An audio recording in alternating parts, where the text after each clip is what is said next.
Olá a todos, este é o canal Quarto Secreto e no dia 31 de outubro de 1517, Lutero afixa ali na porta da igreja de Wittenberg as suas 95 teses.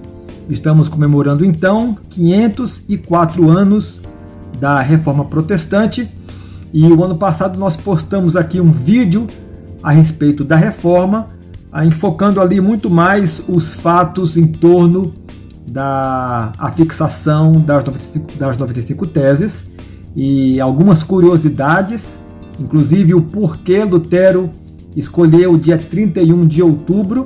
Então, se você não viu esse vídeo ainda, vou deixar aqui um link para você poder assistir. Mas neste vídeo eu queria abordar então os 5 pontos teológicos que causaram grande indignação aos reformadores, aos pré-reformadores, e que culminou então na Reforma Protestante, e também os 5 gritos de guerra que foram um resultado da Reforma Protestante.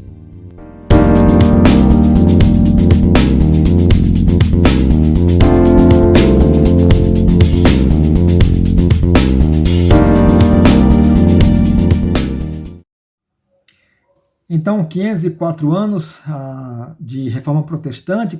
Quero falar aqui neste vídeo, rapidamente, abordar ali talvez os 5 pontos doutrinários ou pontos de posições da Igreja Católica que acabou culminando na Reforma Protestante, e depois falar dos 5 gritos de guerra que foram a grande resposta dos reformadores.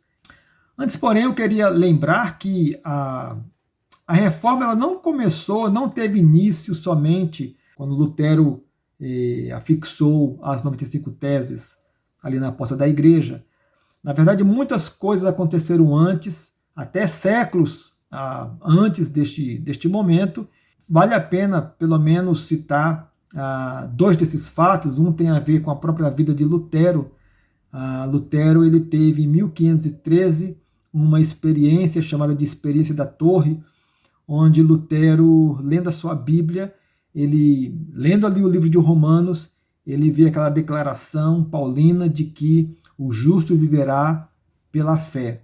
E ali, então, Lutero entende que a salvação é pela fé somente, e isto se conflitava diametralmente com o posicionamento doutrinário católico de que a fé seria por meio de obras, seria por meio de méritos.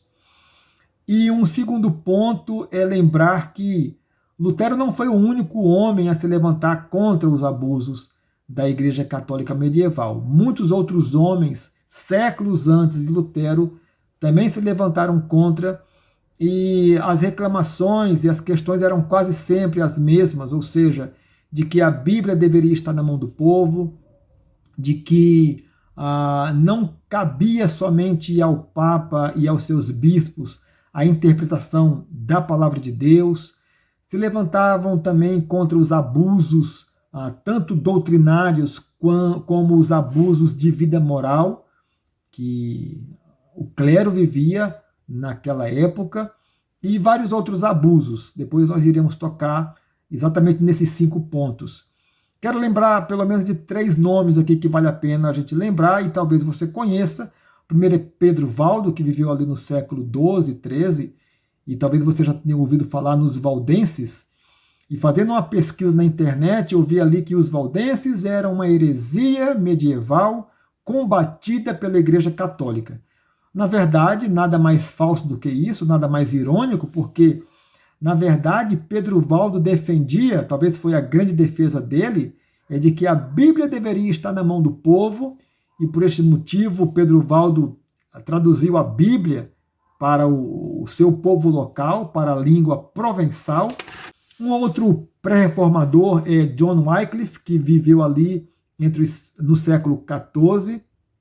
Ele também denunciou a corrupção do clero católico, defendeu a tese de que qualquer um que tivesse fé poderia ter a salvação eterna.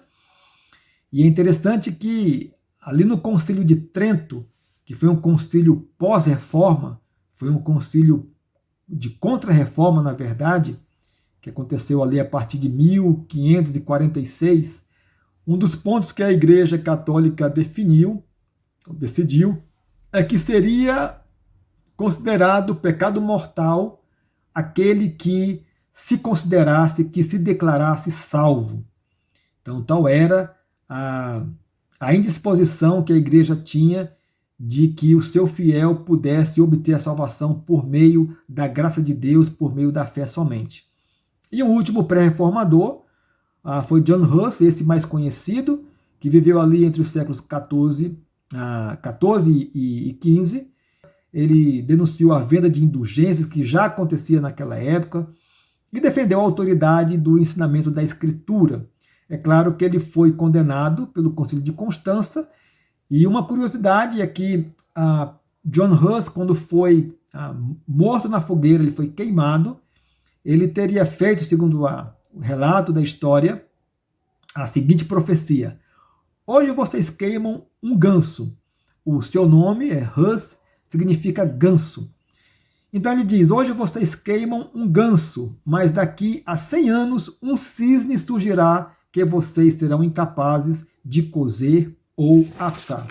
Então é interessante essa profecia, porque isso aconteceu em 1415, então 100 anos depois, 1515 ou 17, nós temos então Lutero ali afixando as suas 95 teses, e na verdade não com o propósito de dividir a Igreja Católica, mas na verdade com o propósito de chamar a Igreja Católica, os seus bispos, para pensar sobre a doutrina, reformar a Igreja e também chamar o próprio fiel católico para participar destes debates. Então, passando agora para os 5 pontos que talvez foram os mais cruciais e contra os quais os pré-reformadores e Lutero e também os pós-reformadores se levantaram contra, nós temos ali o abuso papal, não é? Então, o papado medieval estava repleto de abusos na teologia e na prática de vida. Então, teologicamente, já vimos, né, como era a questão mais central, que era a questão soteriológica, a questão de salvação, que a igreja entendia que o fiel só poderia ser salvo por meio de um complexo sistema de votos, jejuns, peregrinações, missas, relíquias, rosários e outras obras. Um terceiro ponto, então, é a questão do cativeiro da palavra. Nós sabemos que a Bíblia estava presa no clero romano, somente o Papa e os seus bispos tinham o direito não só de interpretar a Bíblia, mas até mesmo de tê-la e ler a Bíblia. O povo não tinha este direito e, por isso, os reformadores sempre lutaram contra este posicionamento da Igreja Católica. Um terceiro ponto é sobre a questão de exaltação do monasticismo ou a exaltação do celibato. Aquela concepção católica de que o monasticismo, a vida monástica, era o único caminho para a espiritualidade verdadeira, e contra isso, tanto os pré-reformadores, como Lutero, como os demais pós-reformadores, defenderam o posicionamento bíblico de que o sacerdócio é universal. Então, eles disseram não, o monasticismo não é nem o único caminho e nem o melhor caminho, porque agora o sacerdócio é universal, doutrina essa fortemente alicerçada em 1 Pedro, capítulo 2, quando Pedro vai falar ali: vós, porém, sois raça eleita, sacerdócio real, nação santo, povo de propriedade exclusiva de Deus. Então, os reformadores sempre lutaram para eliminar aquela distinção católica romana entre a vida inferior do cristão comum que vivia na sua vida dita secular, na sua profissão secular, contra aquele que era do clero romano e que, portanto, tinha uma vida espiritual mais elevada. O quarto ponto de discordância era a questão da mediação usurpada. Os protestantes também rejeitaram as ideias da Igreja Católica sobre a mediação de Maria, que Maria fosse uma intermediária entre o homem e Deus, uma corredentora, e na verdade, nós vemos ali na declaração de Paulo, em 1 Timóteo, quando ele fala, portanto, há um só Deus e um só mediador entre Deus e os homens, Jesus Cristo, homem. Então, isso foi rejeitado amplamente pelos reformadores, entendendo que não havia nenhum outro intermediário entre Deus e o homem, a não ser o próprio Senhor Jesus Cristo.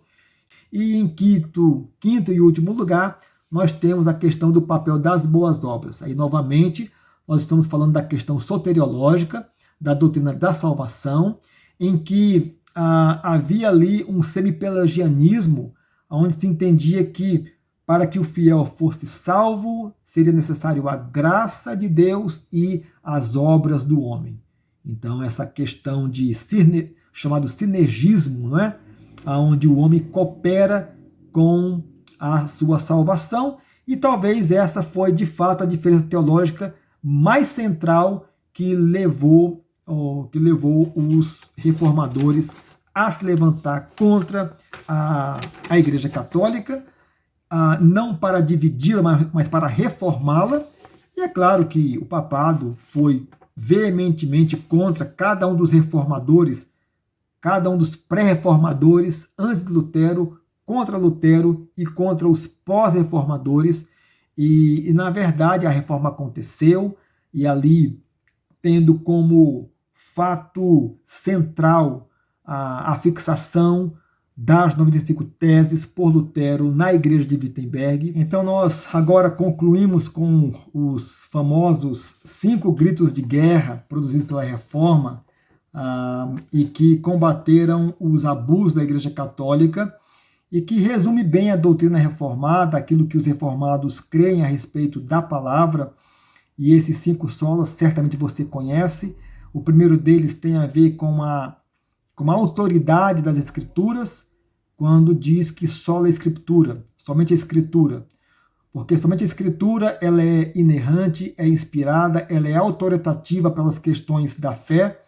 E depois os puritanos, os pós-reformadores vão entender que as Escrituras é autoritativa para cada área da vida cristã. E isso se contrapunha à questão de que para a Igreja Católica não era somente a Escritura, mas era a Escritura, a tradição e o magistério. E que na prática, na verdade, o que mandava mesmo, o que tinha autoridade sobre as questões de fé, era o magistério católico formado pelo Papa, pelos bispos, e os reformadores disseram não, é sola Escritura. Os 3 próximos solas, eles dizem respeito à questão de salvação. Então, sola fide, sola gratia e solus Christo. Primeiro, sola fide, somente a fé, porque não é necessário nada mais que a fé que é implantada no coração do homem por Deus, pela sua graça. Então, sola fide, somente a fé, não a fé com as obras, mas somente a fé.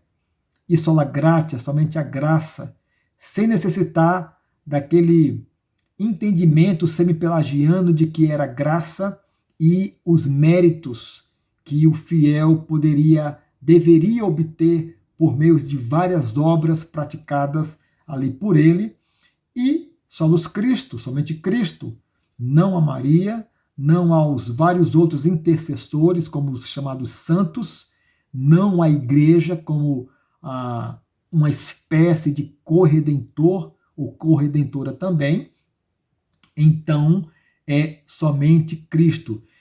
E estes 3 solas, sola fide, sola gratia e solus Christo, está fortemente apoiado no texto bíblico de Efésios capítulo 2, quando Paulo diz ali que pela graça sois salvos, mediante a fé, e isso não vem de vós, é dom de Deus, não de obras para que ninguém se glorie.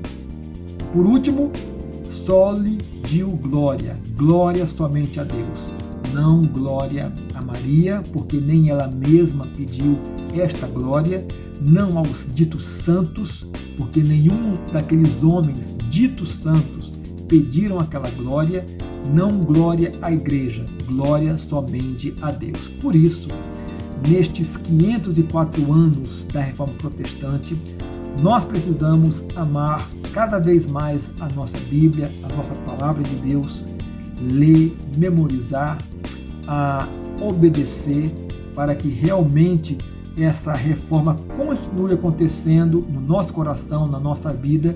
E este é o meu grande desafio de vida e este é o meu desafio para você.